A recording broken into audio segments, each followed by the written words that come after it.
to the hive. A good heist requires preparation. And thorough preparation takes time, something they had precious little of. So far, everything was in order. Jeff, Iggy, and Tish all agreed to do their part. Beck radioed Luca that night with a simple and covert message.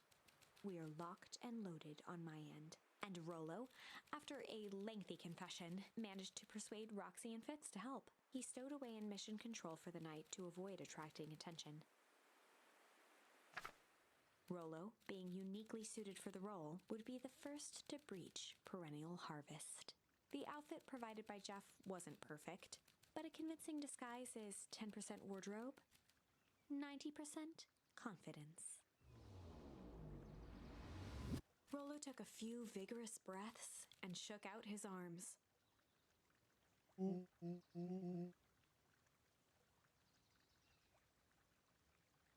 Just stay calm, Rollo. You can do this.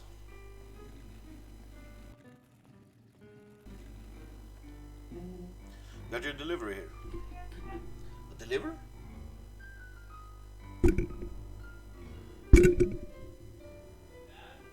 Yes.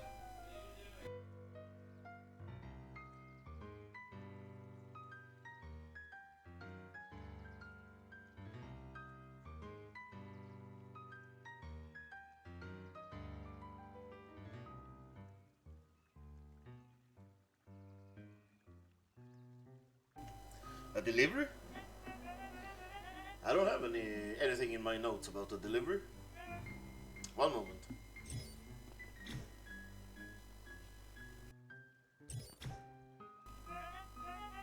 I'm sorry, but there's no delivery scheduled for this morning. Right. He had to think quick. That's because this goes directly to the founder. He asked that it be kept secret. Rollo sighed, adjusting his tool belt. You know how the founder can be. I suppose we can leave this one off the records.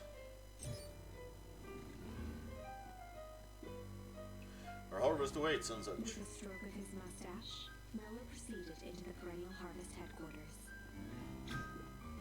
Our harvest awaits. Package here for the founder. Oh, I didn't hear anything about.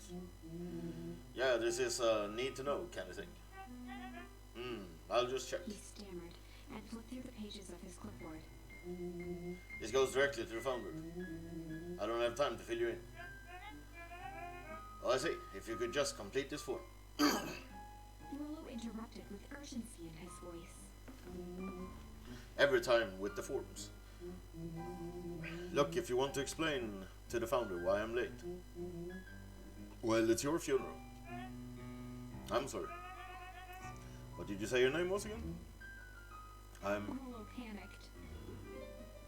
Our harvest awaits. Sir? That's a restricted area. Excuse me, sir. Our harvest awaits. Ready to light this candle, Tish? Yep. Suck on this, perennial ham fist.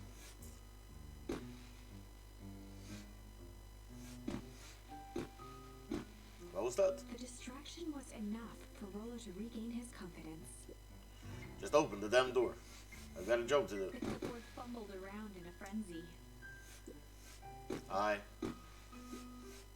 should check on that noise. Oh, come on. Just buzz me in already. Okay.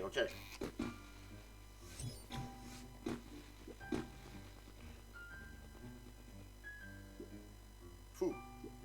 That was close. Our harvest awaits. Hey, I figure... when in doubt, stick with the classics. Well, that was a close one. But you pulled it off. Nice work, Roland. Alright, everyone knows what to do. Yep, deep engineering is to the north. I'll go with Beck. In case you need some muscle. I'll head east to the founder's office. You too, be safe.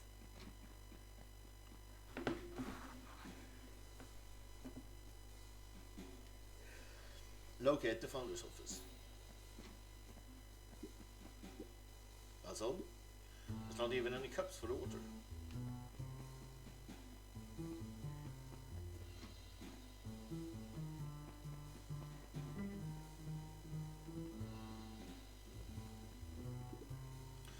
way to nowhere. What's going on here? Is there some sort of mind game?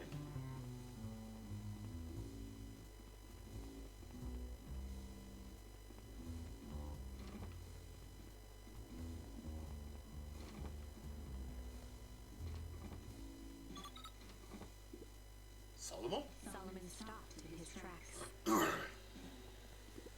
Luca, what are you doing here? It's a long story. Are you okay? A smear of confusion flashed across Solomon's face. His words rushed out dramatically. No, I'm most certainly not okay. Some strange people grabbed me and were they in hazmat suits? Yes, how did you know? They brought me here and locked me up, and when they were distracted, I ran. Dan, you should stick with me. We've got a plan. Solomon's facade briefly faltered. We? Yeah, Rollo and Beck are headed to Deep Engineering. Thank heavens you found me. We've got to get out of here. We can't leave just yet. But they'll catch us again. I've got to do something first. When you were running, did you happen to see a door marked Founder? Founder? Why are you looking for him? I'm not. I just need to get into that office. Now that you mention it, I do think I saw a door that said Founder.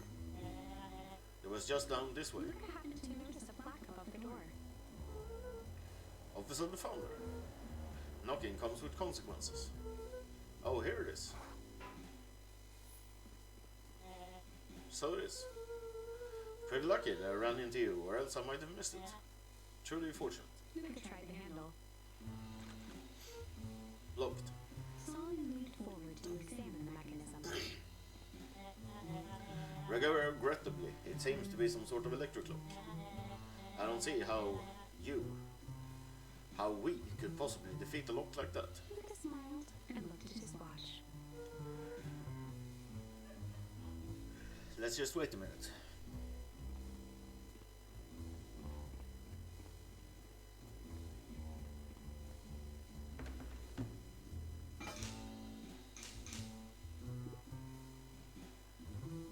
I don't know what sort of funny business you're up to, but I like it. She mined a quick hat tip and ambled off with a whistle.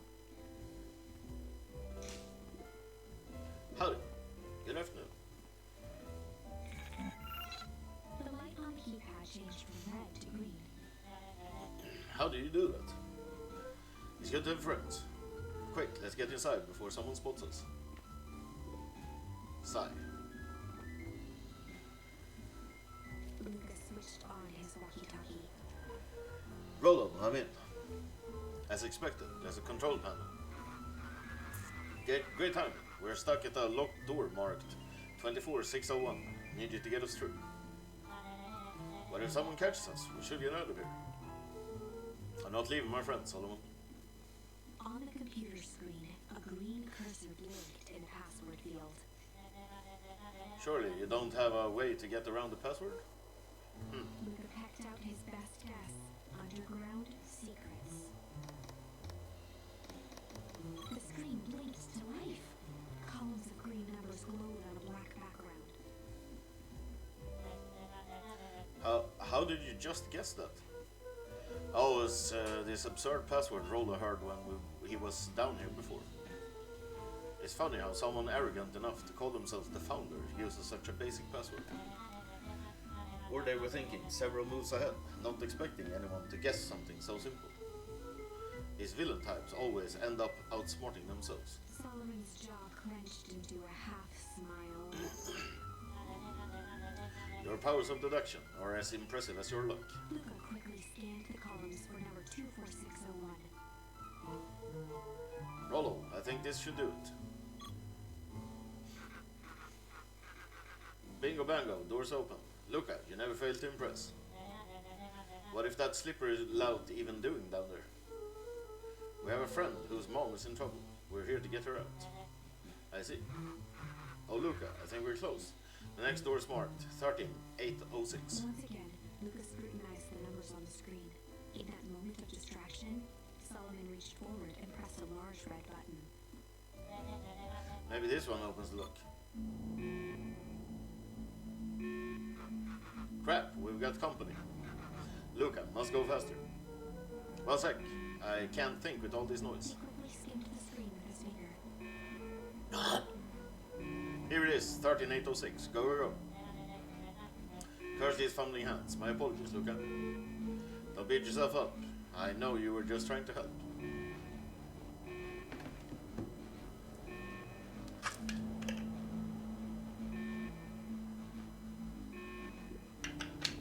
Oh, man. No water comes. Rollo.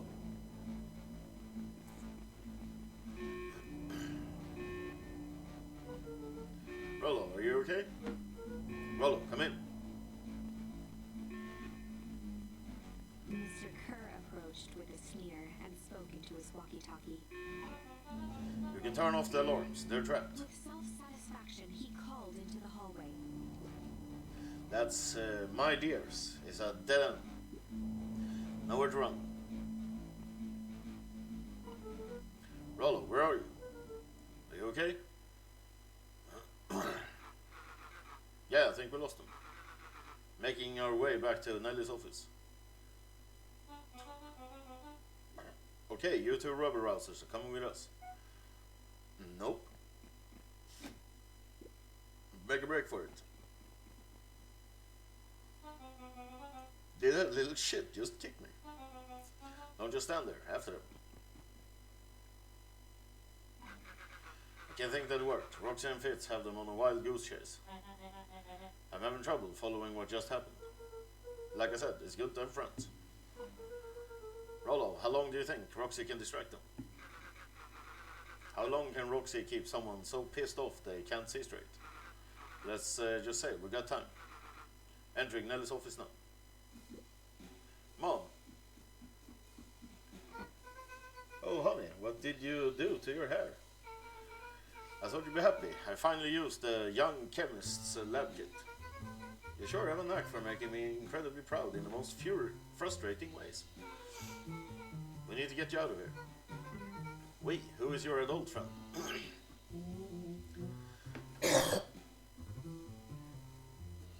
Oh, I'm not an adult. Adult? Ever heard of a growth spurt? I had more of a growth spew. No, that's not possible. Nelly leaned over to examine his teeth. Substantial bending on the enamel of the molars, consistent with Tempus liquamine exposure. Is that what you call the gunk they forced me to drink? You drank it? Oh no. They told me it was only being tested on plants. Oh, Beck, sweetie, I promise, I didn't know. Mom, what the hell is going on in this place? I was brought here to work on the discovery of a lifetime.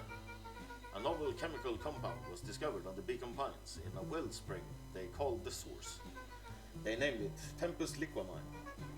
It pulls energy from its surrounding in order to fundamentally alter matter's relationship to time. It was the secret to Valentine's fertilizer. They harvested the source, infusing small amounts of Tempus liquamine into the product. It worked wonders, drastically accelerating plant growth. Crops would be ready to harvest in a fraction of the time. But it led to complications. The foul harvest. Perennial harvest came in to clean up the mess, to succeed where Valentine failed. But Tempus liquamine is rebellious. Rebellious? You can think of it as a manifestation of change itself. It's volatile by its very nature. So the more you try to force it to do a specific thing, the more it resists, yes. I can relate to that. My role was to finish the work of my predecessor, Dr. Prescott, harnessing Tempus liquamine to reliably manipulate an organism's age. Just imagine how many people we could feed. Mr. Kerr was very insistent that we achieve a successful result before today's festival. But you didn't, right? Nelly sighed. You know how much I love a good puzzle. I poured myself into the problem. It wasn't long until I discovered oddities in Dr. Prescott's notes. Oddities? They contain obvious errors, mistakes that someone of his reputation would never make. So I fixed them and now I get to replace my entire wardrobe. I really am truly sorry. Those clothes were all hand-me-downs anyways. It sounds like Dr. Prescott figured it out, got cold feet, and intentionally sabotaged his own work. I had considered that possibility. I had sent a letter asking him to clarify his thinking. Mom, Dr. Prescott is dead. Kerr had him killed. What? I overheard them talking about it on the radio. It's why we gotta get you out of here. I just lied now. Wait, the vial. I finally solved the chemical equation, allowing direct control of aging. Mr. Kerr picked it up just before you came. All the more reason we gotta hightail it. Look, we got Dr. Moldville heading out your way now. Roger that, be careful. Alright, everything's on track. And what's your plan for escape? We'll go over everything when they get here. In the meantime, maybe we can dig up some more info. Mally's 80 proof whiskey. A hard drink for a hard man. Wow, even his alcohol is arrogant. Solomon muttered inaudibly. I should just smother you right now. What's that? I said I shouldn't bother you right now. Don't be silly, you're no bother at all. Let's see what else this bad boy has on it. Security system. Time card logs. Payroll. You know, for being so evil, this guy sure is boring. Solomon once again muttered under his breath. Just you wait. Huh? Oh, nothing. Look at tugged on each of the cabinets. Damn, this must be the good stuff. They're all locked. Perhaps it's not as careless as you suspected.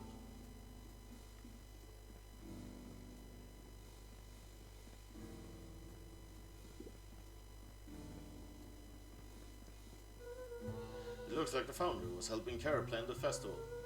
Why would such a secretive leader be obsessed with the party? Only time will tell. Luca held his hand up to the ashtray. Still warm. He must have been in here recently.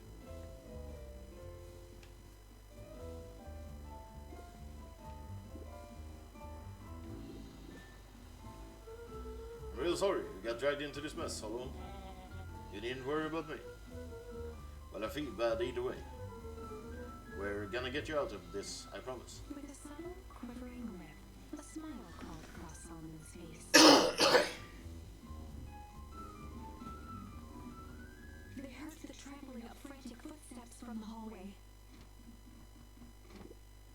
Lock it, lock it, lock it. Locked. That was close.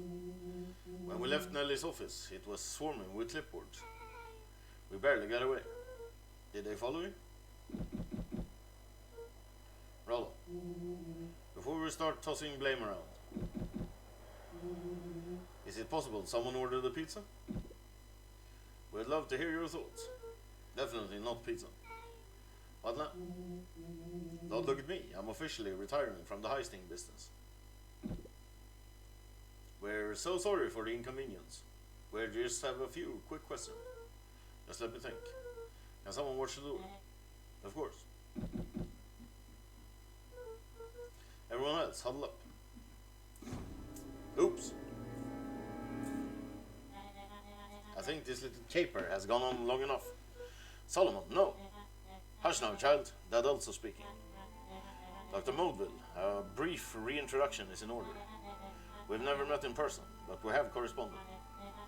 You see, it was I who hired you. Solomon, the pathetic orphan child. Powerful and enigmatic founder. Sharper, the fallen progenitor who created this town. Perennial harvest, Valentine fertilizer. All connected by a single thread. Yours truly. But that's... Her eyes searched the floor in thought. Solomon watched eagerly, waiting for the flicker of epiphany. With a sickened look, she peered into his soul. Ah, yes, now you get it. Tempus Liquamine. You discovered how to reverse the process. Solomon clapped with genuine delight. Very good, Dr. Moldville. Very good. though the discovery wasn't intentional. Solomon glanced down, examining his youthful form. And the effects went a little too far for my tastes.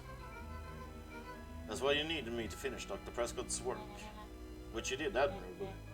Mr. Kerr, the vial, please. Kerr presented it with a theatrical twirl of the hand. May I present you the eighth wonder of the... To finish, Rollo snatched the vial from Kerr's palm. Wow, this stuff sounds pretty valuable. Be careful, you fool. You have no idea what you have in your hand. Actually, we do. You just did a whole evil villain monologue thingy about it. Rollo casually tossed the vial to Luca. Gosh, maybe I'll have a taste. Tickled the vial mockingly. See, Sim. Luca, over here. Move another inch and I smash it. She held it tightly behind her back. Solomon sighed, speaking in crisp, measured syllables.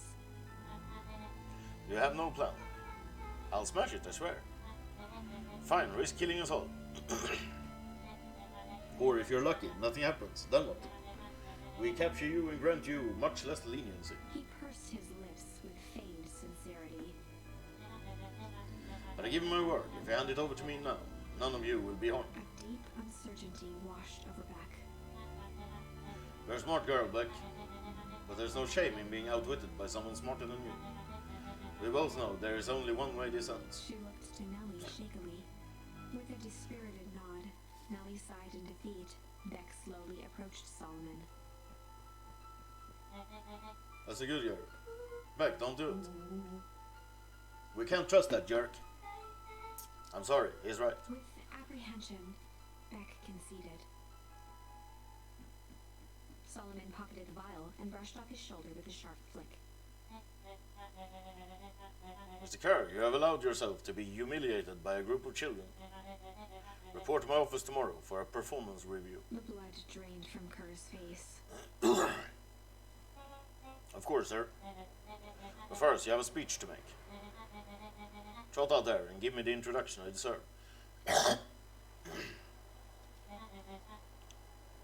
And don't forget to smile. Yes, sir.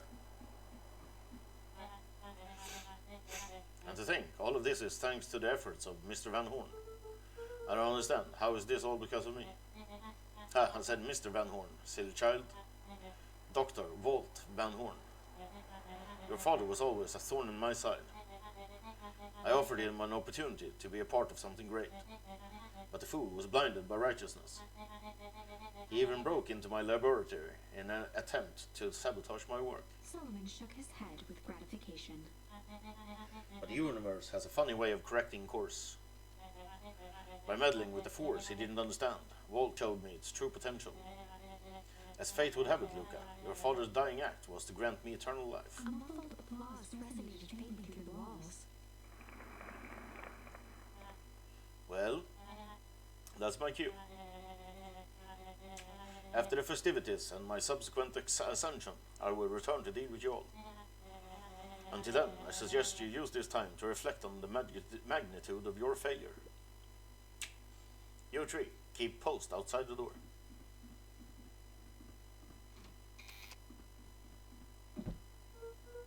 Well, crap. I can't believe Beck sold us out like that. I'm not sure she had any other choice. So what now? What's the plan? I don't know. Of course you do. You always have a plan. Rollo. You just need some time. Rollo, it's over. We lost. Nellie was staring at the floor, deep in thought. Sorry, Luca. Give me a minute to calm my mind. Hey. I'm sorry, Luca. I did what I had to do. I know, it's just, we were so close. I've got a feeling that eventually Solomon will get what's coming to him. Time wounds all heals. Well, time seems like less of an issue for him now. Luca, there's something you should know. After Mr. Kerr locked me in that office, I had nothing but time and curiosity. poked around a bit, hoping to find a means of escape, but I found something else. A note hidden in a fool's drawer. What sort of note? Dr. Prescott must have sensed his time at Perennial Harvest was growing short, so he left behind a letter with the hopes it would be found by his successor. It was a confession of sorts. He left it for me, but its content. Look, I think they were meant for you. Why? What did it say? It was about an incident with your mother. Dr. Prescott found her in his lab with a stolen keycard. There was an accident. She had been exposed to extreme amounts of Tempus liquamine. The color dropped from Luca's face. She survived. Dr. Prescott decided to help her recover. He no longer trusted Perennial Harvest, so he kept her whereabouts a secret. Over time, your mother led him to reconsider the purpose of scientific discovery. Science is often at the vanguard of change, but that does not mean it's always right. He realized that no one should have control over something as powerful as time is. He realized that no one should have control over something as powerful as time itself. I now believe that's why he began to intentionally sabotage his own work. And it cost him his life. That's a reasonable conclusion. Luca was overwhelmed with emotion. But if she's alive, where has she been? Where is she now? A sudden explosion sounded from the hull. Chapter 8. Comeuppance. Ears still ringing, Gran picked herself up off the ground. Through the dust and smoke, she looked over to see Mrs. Fratelli helping Hiram Tolliver to his feet.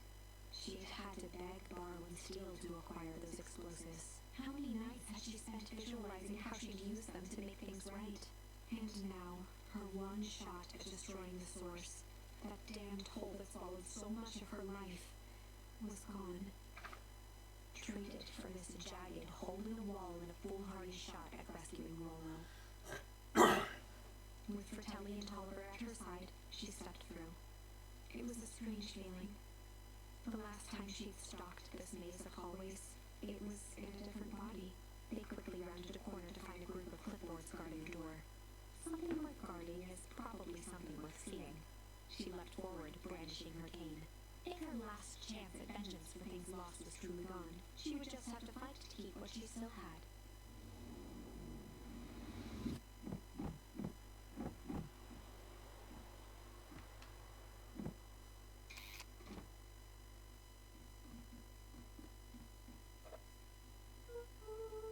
Gran, what are you doing here?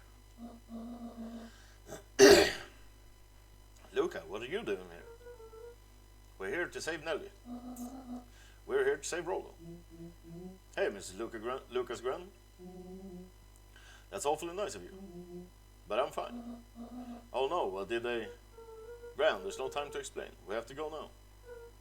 Come on everyone, we got a party to crash. They made their way out from deep within Perennial Harvest, just as Solomon finished up his speech. Thankfully, we can dispense with the formalities from here on out. Solomon pulled a glass vial from his pocket. We gotta stop him. In one smooth motion, he downed its contents. A triumphant smile grew across Solomon's lips. No! Well, I guess that's it. We lost. I wouldn't be so sure about that. With a mischievous look, Beck elbowed Luca. Remember when I had the vial behind my back?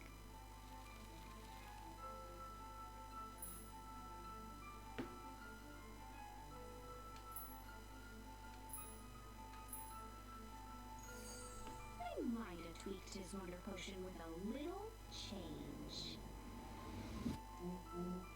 Like pocket change? Your unlucky penny. Yeah, I plugged in the vial when no one was looking.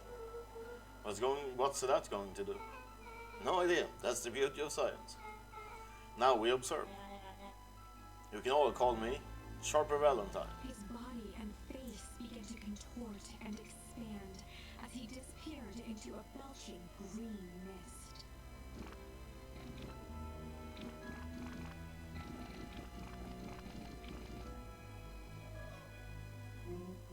Holy crap, he's a baby.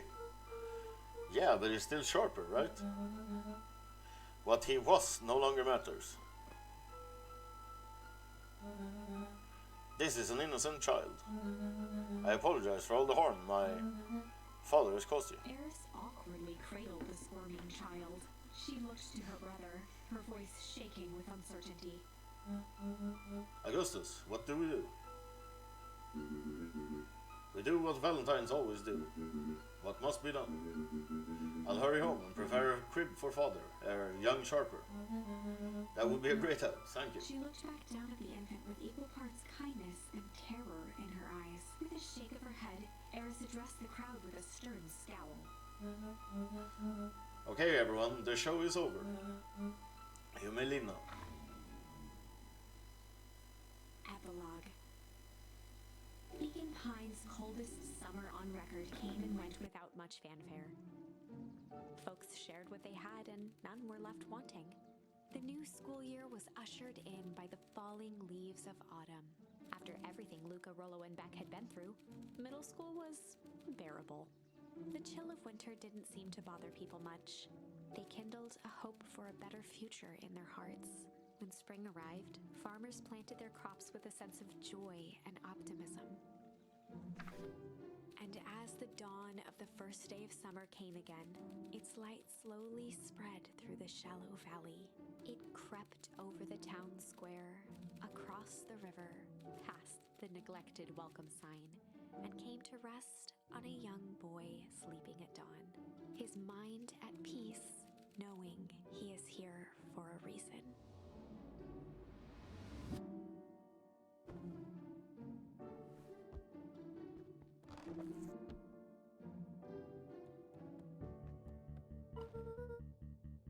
Rollo, are you up yet? Roger that. It's a beautiful day at Mission Control. You gonna swing by? Be there in a minute. Check in with Rollo at the treehouse. Over time, Eleanor began moving Walt's old things out of the closet and into storage. Eleanor had moved back into her bedroom, and now that she wasn't sneaking out late, she even slept there most nights.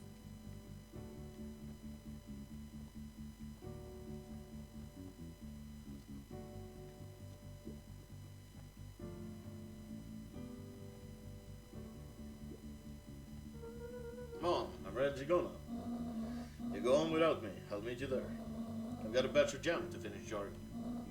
It's funny. I only started making jam as a way to send messages without anyone noticing.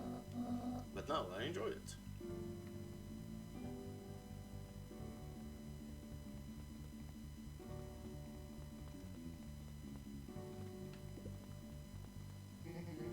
I hear you and Rollo have big plans for that little treehouse. Yeah, it started getting crowded after we revoked the max capacity 1 Rollo, 1 Luca rule. So we decided to expand.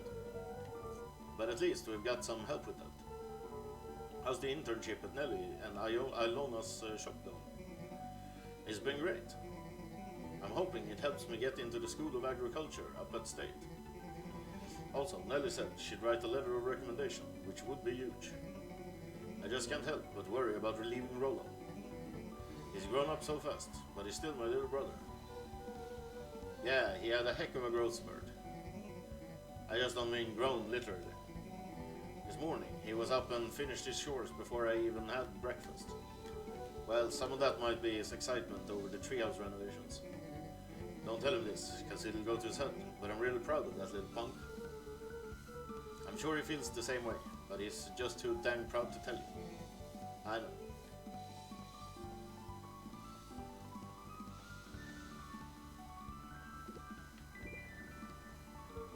Hey guys, how's the tree planting going?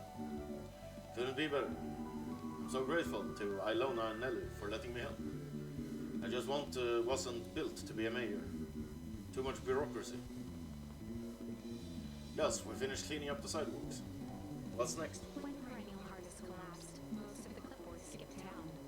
But some stuck around and dedicated themselves to making things right. Anyone with a knack for art can help paint the new offices. You can count on us. Well, it looks like you really found your calling. never really felt comfortable telling people what to do. Now, this right here, this is something I can be proud of.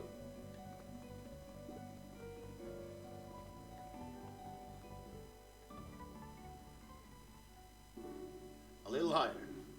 Yep. Little lower. Yep.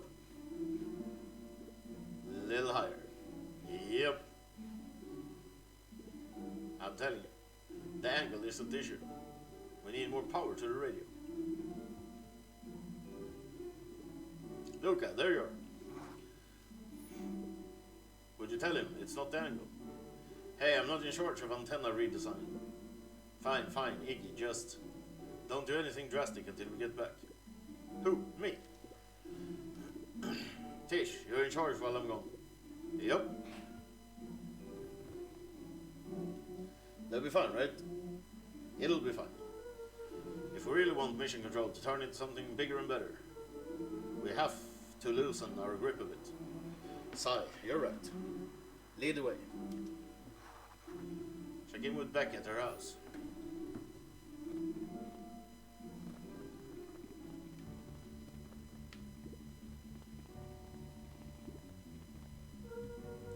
I see you decided on it. Yep, we had to clear out all the old stuff before putting on the final touch. Slow and Dirty Harvest is now official. I like it. It was actually Nell's idea. There's still a lot of work to do, and the name serves as a reminder.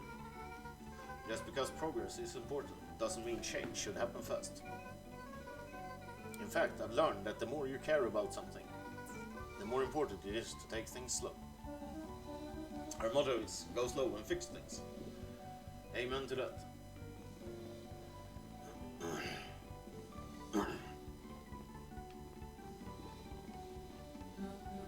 Young Mr. Van Horn. How's little Solomon, Sharper doing? Young Sharper seems to enjoy nature more than I. So we do a lot of strolling these days. Has he, attempted to crawl out of his crib and plot world domination? Yeah. Thankfully, no. I spoke at length with Dr. Moldwell, and she feels that Sharper's infant mind was not developed enough to retain his previous memories. For all intents and purposes, the child is unmolded clay. Let's hope he's a little nicer the second time around. That is the objective, yes. But really, all I can do is try and hope. 2 activities I am endeavoring to find less distasteful. Well, I think you're doing a great job. And the whole town is ready to help out however we can. I can't wait to teach him to throw a baseball. Eris did her best to ignore the tears welling in her eyes. That would be acceptable. What's today's news that needs knowing? I'll give you tomorrow's headlines today.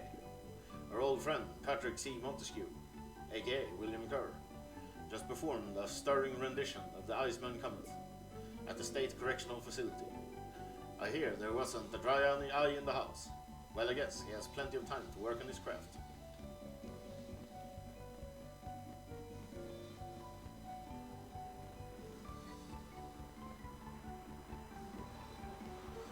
Hey, Mr. Non-Creed. I'm gonna go see my dad in a bit.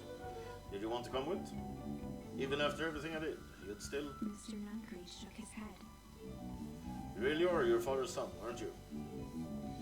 I don't think I'm ready for that yet. Well, you're always invited. I bet he'd love to hear from you. I'll visit Walt in my own time. You run along now.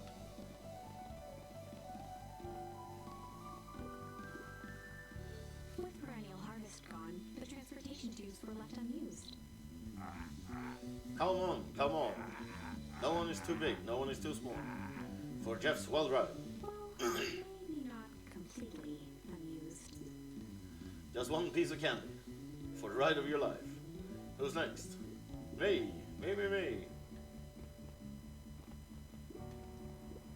Guess what? Yesterday I saw a Dynastis Titius. And that's good. It's great. I haven't spotted one of those in years. At this rate, Beacon Pines is going to become a bug capital of the country.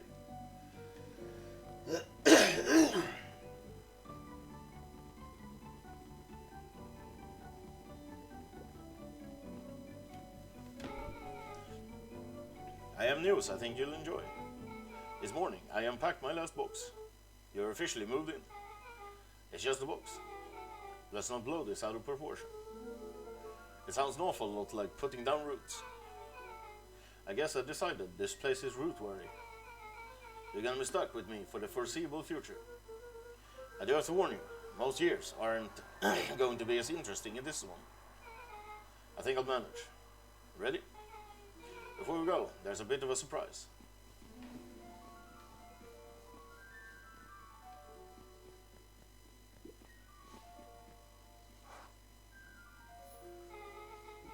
My mom's prepared this tree especially for you. They didn't have to do that. It wasn't just done. Just about the whole town pitched in. We all owe you. It should do okay in the cold of old Beacon Pines and thrive as things warm up. That's perfect. When you're ready, take Jeff's wild ride to old Beacon Pines.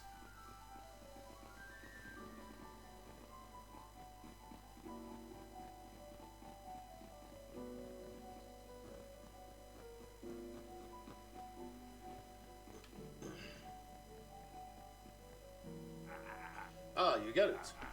Now that's a good looking tree. Being a special occasion and whatnot, this ride is on the house.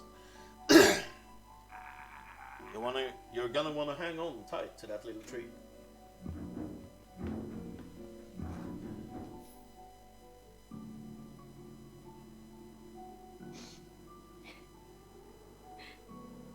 I think this is it.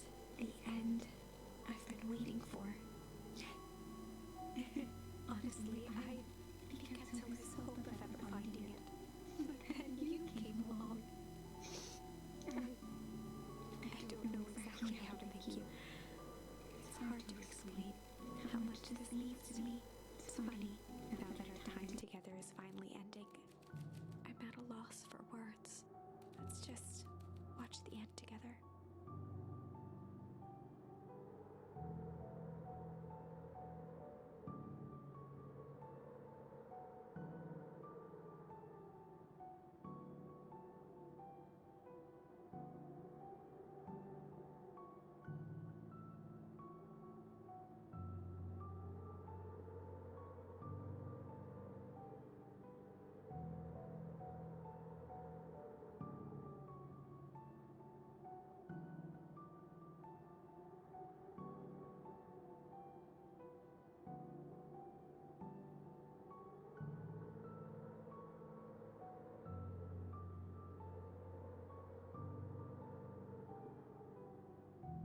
Done.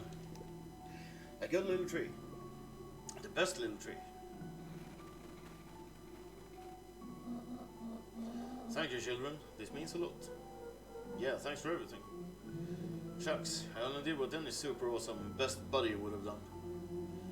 We should probably give you some time alone now. You good? Yeah, it's been a wild year. How are you feeling? Everyone keeps asking me that. I'm fine, really. Paul always says, the only thing fitter than a fiddle is a cello. I feel like a dang cello. Well, if you ever stop feeling like a cello, I'm here for you. I know, you don't even have to say it. You two make an awesome pair. Excuse me? We're a trio now. Yep. Thanks. There's just one thing missing now, that you're a part of our group. Missing? Let me tell you a little story about a man named Hank Atomic. Oh God. I won't be long. We'll be waiting for you back at the phone booth. I found a perfect way to start our summer. You've got some good friends. I'm so proud of you. Your father would be so proud. I know. Mom, can I ask you a question? Do you ever dream about Dad? Not a night goes by that I don't. Are you ever afraid that you're going to forget him? Forget what he looks like, forget his voice? No, because so much of him lives on in you. He loved that old tree, but I know he would have loved this one more. Because his two favorite people planted it. I'll give you two a moment.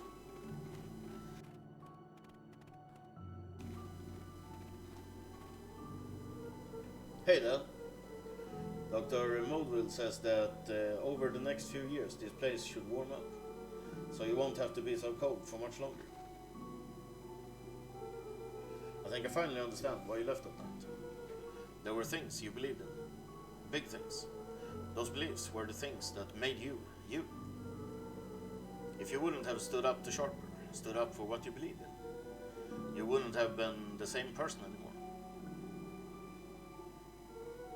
You had to go. But that didn't mean you loved us any less.